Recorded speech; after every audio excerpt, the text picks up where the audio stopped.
আমার এই ভিডিওটা শনিবারের ভিডিও, তাই একটু ভিডিওটা দিতে লেট হলো। তো ওই এডিট ফেডিট করার ব্যাপার আছে তো, তো সেই জন্য সময় হয়ে উঠছিল না। তো সেই কারণে এটা আজকেই আপলোড দিচ্ছি, তোমরা এখন দেখতে পাচ্ছ। তো আমরা বেরিয়ে পড়েছি ছোটো পিসি বাড়ি যাব, কারণ ছোটো পিসির বাড়িতে আজকে নেমন্তন্ন। তা ছোটো পিসির বাড়ি যাওয়ার আগে আমরা মিষ্টির দোকানে চলে গেলাম, যে পিসির জন্য কিছু একটু নিয়ে যাব। তো মিষ্টি নিয়ে নিয়েছি, আর এখানে আরেকজন সদস্য রয়েছে, তার জন্য মিষ্টি কিনেছি, তাকেও খাওয়ানো হবে। তো সেই সদস্যকে দেখো, এই যে ও নাকি মিষ্টি খায়, ঠিক আছে। তো ওকে মিষ্টি দুটো দেওয়া হয়েছে। প্রথমে তো ভাবছি খাবে না, চাটলো, চেটে ছেড়ে দিল। আমি কী গো, খাবে না? তারপর দেখি না, খাচ্ছে। দোকানদার বলছে হ্যাঁ ও খায় মিষ্টি। তা আমার বর বললো যে যেই মিষ্টিটা ও খায় তুমি সেটাই দাও। তো দোকানদার সেটাই দিয়েছে।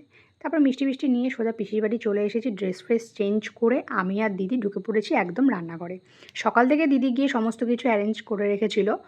এবার আমাদের একটু যেতে বলেছিল, কি আমি তো যেতে পারিনি সকালবেলাটা বর গিয়ে টুকটাক একটু হেল্প করে এসছে দিদির হাতে হাতে। তারপরে দুপুরবেলা আমরা খাওয়া দাওয়া করে পিসির বাড়িতে চলে গেছিলাম। সেখানে গিয়ে আমাদের শুধু বেশি কিছু ছিল না আইটেমটা, আমাদের চিকেন রান্না করতে হতো, ফ্রাইড রাইস আর পকোড়া। তো আমি আর দিদি মিলে দুজন মিলে লেগে পড়েছি। আর তারপরে ওখানে আমার বর্মশাও একটু হাতে হাতে ছিল, পিসিও ছিল হাতে হাতে। পিসি বলছে আজকের দিনটা আমি যে বসে আছি রেস্ট করছি, তোরা করছিস, মানে এই জীবনে এই প্রথম।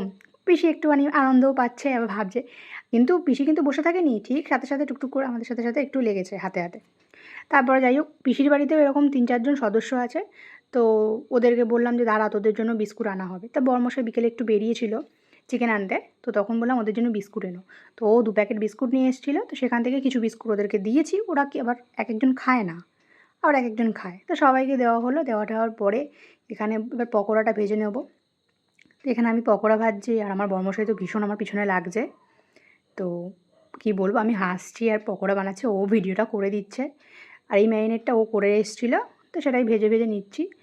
আর পকোড়া সন্ধেবেলা স্ন্যাক্সে থাকবে, সেই কারণের জন্য আর এখন হালকা করে ভেজে রাখা হচ্ছে। পরে সন্ধেবেলা আবার একটু ভেজে তারপর সবাইকে দেওয়া হবে। বেশ সবাই মিলে একটা অন্যরকম সন্ধ্যা কাটালাম, খুব ভালো লাগলো।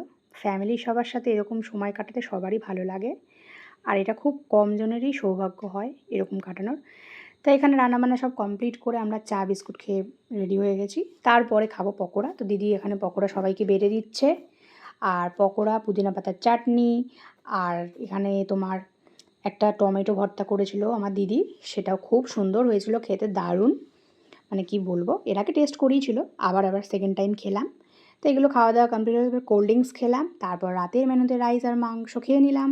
এই ভিডিওটা এখানেই শেষ করলাম। ভালো লাগলে অবশ্যই লাইক করো। টাটা।